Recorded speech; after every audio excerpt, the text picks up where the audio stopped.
Bismillahirrahmanirrahim. Assalamualaikum warahmatullahi wabarakatuh. Jumpa kembali di channel Sunyi Sepi. Semoga cerita dari channel ini bisa menghibur dan bermanfaat untuk kita semuanya. Kali ini saya ingin menceritakan kisah pengalaman seorang jasa pengiriman, seorang kurir yang pernah mengalami satu kejadian yang sangat aneh untuk dirinya, yaitu pernah tersesat 2 hari itu di salah satu perkampungan. Tapi menurut teman-temannya itu dia itu tersesat 2 hari, tapi dirinya, yaitu si pelaku atau si korban ini, mohon maaf, si jasa kurir ini merasakan kalau dirinya itu hanya beberapa saat saja. Nah, sebut saja namanya Gama. Gama ini bekerja di salah satu jasa pengiriman. Dia itu mendapatkan satu tugas, yaitu untuk mengirimkan setiap paketan-paketan yang datang itu dikirimkan ke beberapa alamat. Nah, hari itu kira-kira tanggal 20 ini dia itu harus mengirimkan kurang lebih itu ada 25 paketan yang harus diantar. Itu dalam 1 hari. Nah, Gama itu berangkat dari jam 7 pagi itu sudah berangkat ke jasa pengiriman. Nah, sampai di tempat jasa pengiriman ini dia itu mengambil yang tanggal 20 itu mau diantarkan kemana saja. Pagi itu jam 8 itu langsung standby. Dia berangkat satu alamat ke alamat yang lain itu hampir separuh jalan. Itu kurang lebih hampir setengah 12 itu sudah separuh paketan itu diantar. Nah, tinggal sisanya lagi. Nah, satu alamat ini yang dicari oleh Gama itu tertulis alamatnya itu di satu perkampungan namanya Kampung Melati. Itu alamatnya itu di belakang area pemakaman Dusun Melati, RT sekian RW sekian. Nah, Gama ini mencari alamat tersebut. Mohon maaf, ini saya sebutkan dusun atau makamnya itu hanya sebuah nama samaran, bukan nama yang sesungguhnya.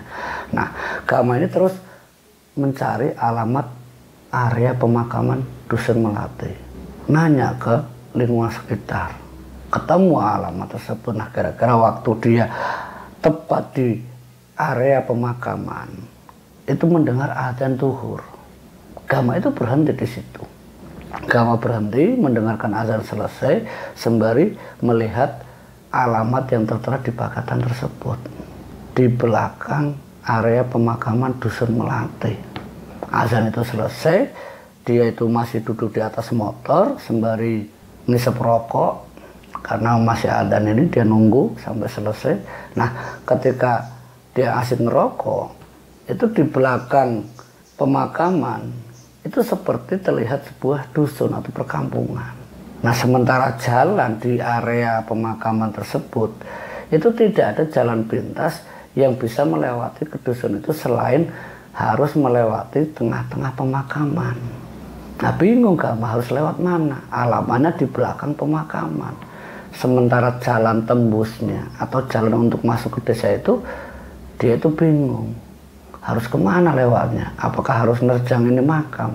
Ya mau tidak mau, alamatnya di belakang makam itu, dia mencoba, mohon maaf, waktu itu Gama itu langsung menerobos area pemakaman, lika-liku di antara batu nisan. Setelah panjangnya pemakaman itu, dia melewati sampailah di satu perkampungan. Dia melihat alamat tersebut, dicari, putar-putar sana sini. RT-nya sekian, RW-nya sekian, nomor rumahnya sekian. Itu ditanya satu persatu ke orang sekitar. Nama ini tidak ada yang tahu. Mohon maaf Mas, tidak ada yang tahu. Itu ada yang menjawab. Ada yang cuma geleng-geleng kepala. Tidak ada kata-kata, cuma geleng-geleng kepala, tidak tahu. Nyari lagi. Mungkin perkiraan sekitar hampir setengah jam ini baru ketemu.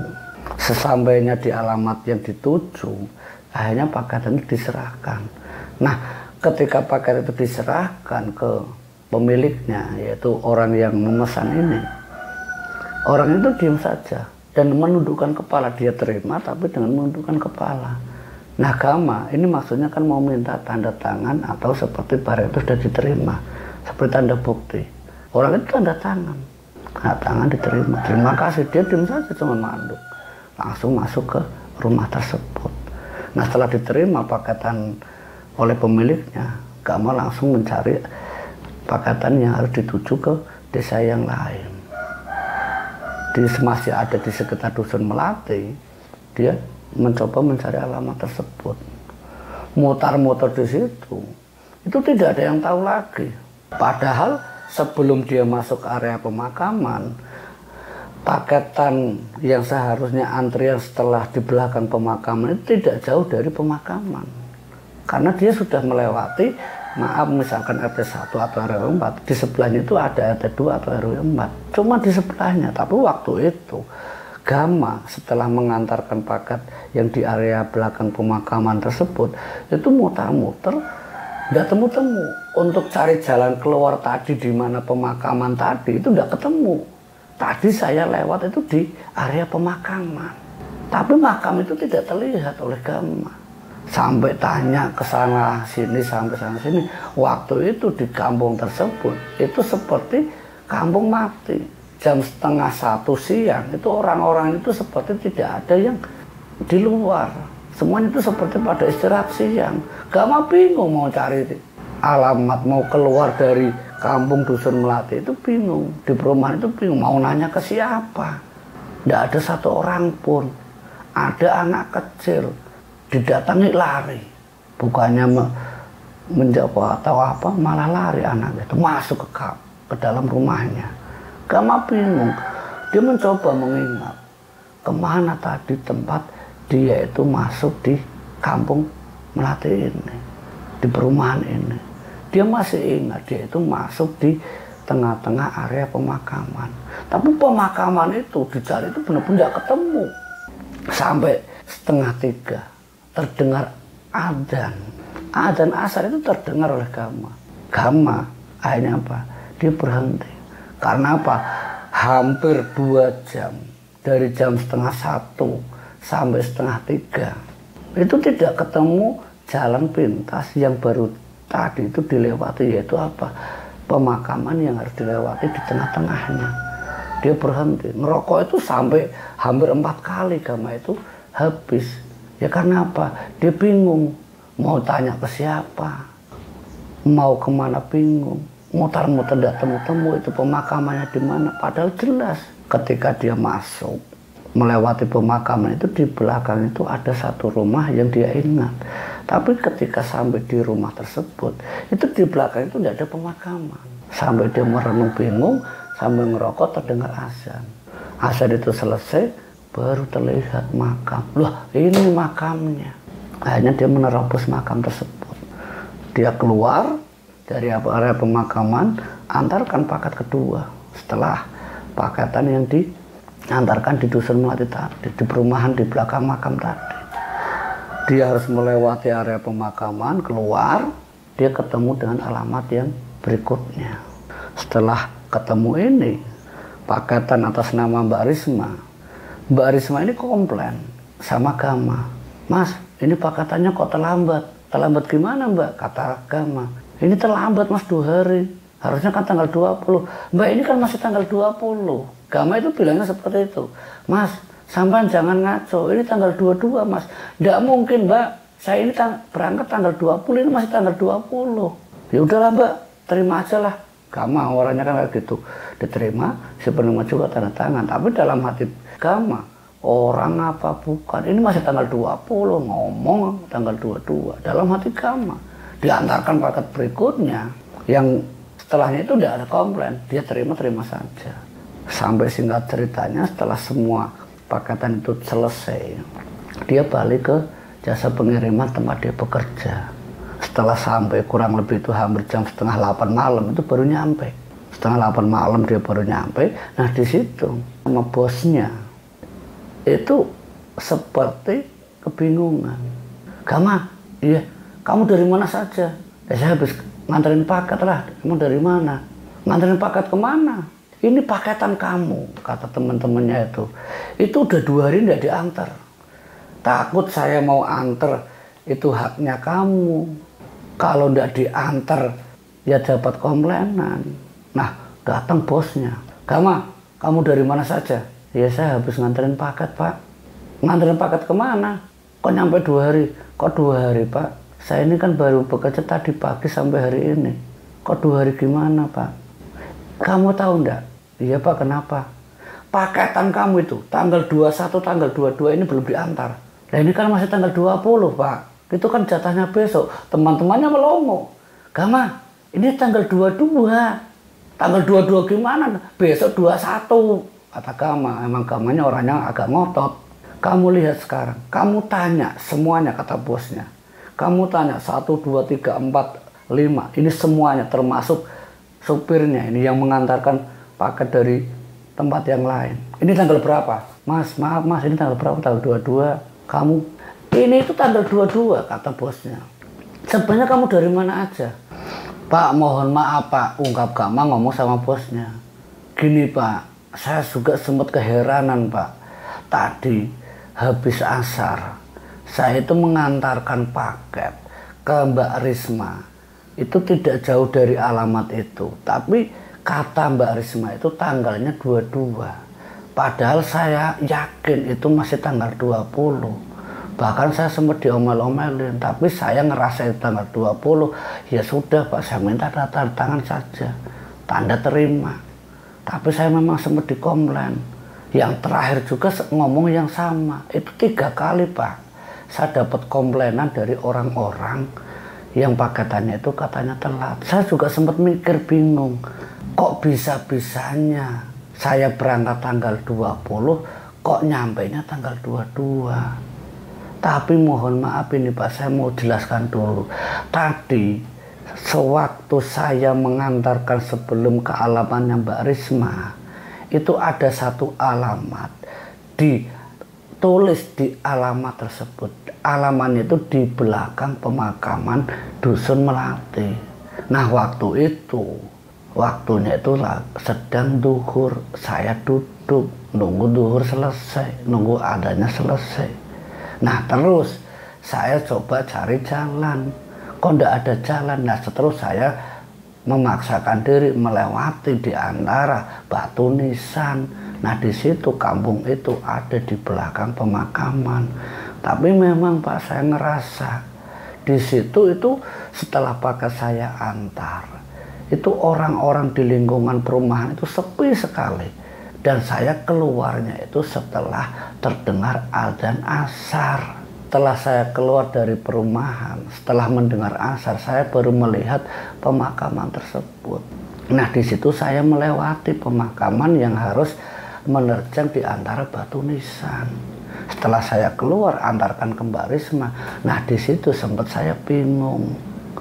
Kok bisa-bisanya ini tanggal 20, kata Mbak Risma tanggal 22. Nah sementara Pak Bos yang lainnya itu kok ini ngomongnya tanggal 22. Bener Pak, saya tidak merasakan kalau saya 2 hari di sana. Saya ngerasa ya paling 2 jam ada di kampung Melati yang alamatnya di belakang pemakaman. Nah saat Gama ini menceritakan lokasi area pemakaman tersebut, salah satu temannya, sebut saja namanya Rozak. Rozak ini pernah mengantarkan di area tempat Gama ini mengantarkan, tepatnya di nama Mbak Risma. Gama, iya saya kenapa? Kamu tahu enggak di pemakaman Dusun Melati? Itu di belakang itu enggak ada kampung. Itu yang ada cuman hutan kosong. Seperti jati dan pohon-pohon yang lain itu ada di belakang pemakaman tersebut. Itu enggak ada kampung sama sekali. Soalnya saya pernah mengantarkan di alamatnya Mbak Risma. Memang saya pun sempat melintasi area pemakaman Dusun Melati tersebut. Tapi di situ, kata Rozak, di belakang pemakaman itu tidak ada kampung lain. Ya cuman di situ-situ saja kampungnya tempat Mbak Risma. Dan itu pun tidak ada RT RW seperti yang kamu antarkan paket tadi. Makanya kamu itu muter-muter. Lah terus sebenarnya saya gimana sih? Ya mungkin, kata Rozak, kamu itu tersesat karena kamu sudah melewati area pemakaman Dusun Melati, sudah masuk di area pemakaman melintasi nisan-nisan. Mungkin kamu masuk ke alam gaib, kata Rozak. Ah yang bener, kamu jangan ngatur Zak. Lah kenyataannya kamu masuk tanggal 20, keluar di komplain sama Mbak Risma tanggal 22. Apa kamu nggak merasa aneh? Yang saya rasa aneh itu cuman setelah paket itu saya kirimkan ke orang tersebut, orangnya itu cuma nunduk diem saja, paketannya diterima, tanda tangan saya terima. Nah, tanda tangan yang tadi yang sebagai bukti diterima ketika diambil dari tasnya, itu tanda tangan itu hilang, kertasnya pun hilang. Yang ada hanya alamat sebelum Risma, yaitu sebelum Dusun Melati itu ada satu alamat dan langsung ke Risma. Nah, tengah-tengahnya itu yang harusnya di belakang pemakaman itu kertas itu tidak ada. Sementara nomor urutnya pun masih sama. Misalkan resi paketan 19, 20, 21. Ini 19, 20, 21, tapi 20 itu milik Risma. Nah, sebenarnya yang 20 tadi menurut Gama itu alamatnya di belakang pemakaman. Ini sempat bingung juga. Akhirnya bosnya memahami, memaklumi. Ya udah Gama, yang penting kamu selamat. Kamu udah makan belum? Udah Pak, tadi habis sholat isya. Tapi kamu enggak apa-apa, Pak. Ya udah, sekarang kamu istirahat. Ini paketan yang sudah terlanjur terlambat, tanggal 21 sama 22, besok kan tanggal 23. Ini tolong dibagi rata, agar paketan ini tidak terlambat semuanya. Kamu bekerja, ambil separuh tanggal 22 dan tanggal 21. Sementara yang lain 21, 22 biar dibagi rata. Yang tanggal 23 biar dikerjakan yang lain. Pokoknya tanggung jawab kamu, nanti tanggal 24 kamu ambil paketan yang tanggal 24. Untuk besok, ya pokoknya saya minta tanggal 21 sama 22 ambil separuh-separuh, dan separuhnya itu biar yang lain yang dibagi. Ya pokoknya sampaikan rasa salah kita, sampaikan mohon maaf kita atas keterlambatan paketan ini karena ada halangan. Ngomong apa adanya aja. Ngomong ke semua pelanggan ke jasa pengiriman ini kalau keterlambatan ini karena ada halangan yang membuat paketan itu akhirnya terlambat, tidak sesuai jadwal. Sampaikan apa adanya. Ini bosnya memberikan arahan ke semua karyawan termasuk Gama. Iya Pak, terima kasih. Iya Pak, terima kasih. Nah, setelah bosnya ini kembali ke ruangan, Gama itu ngomong sama teman-temannya, jujur saya bingung, apa benar saya ini tersesat ke alam lain? Ya pastilah, kata Rozak, itu sudah pasti kamu itu tersesat. Nah, teman-temannya juga mengira, ya syukur kamu itu masih selamat, untungnya kamu udah hilang. Kami semua teman-teman itu sempat bingung loh nyari kamu, kemana kamu, nyari ke rumah ndak ada. Tapi saya ndak berpikir aneh-aneh, orang kamu Gama, kamu itu seorangnya suka ngelayap, suka ndak pulang.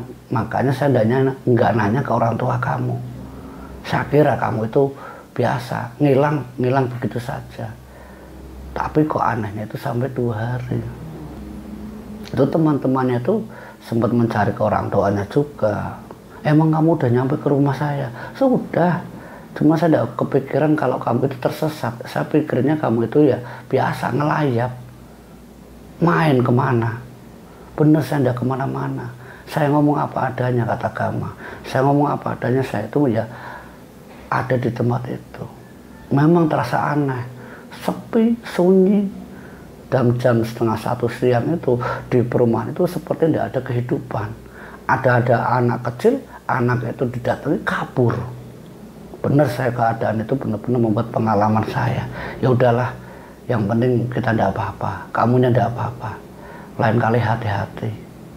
Kalau area-area tertentu sebaiknya kita baca doa. Orang kita hidup itu di jalan. Kata teman-temannya sembari mengingatkan Gama, oh iya, makasih banyak ya, udah ngasih masukan, udah ngasih nasihat untuk saya. Nah, dari cerita ini semoga kita bisa ambil hikmah dan faedahnya dari apa yang pernah dialami oleh Gama ini. Semoga tidak dialami oleh semua pendengar, pemirsa termasuk kita semua. Terima kasih yang sudah like, yang sudah komen, dan juga subscribe di channel Sunni Sepi ini. Semoga cerita ini bisa menghibur dan bermanfaat untuk kita semua. Akhir kata, wallahu muwaffiq ila aqwamit thoriq. Wassalamualaikum warahmatullahi wabarakatuh.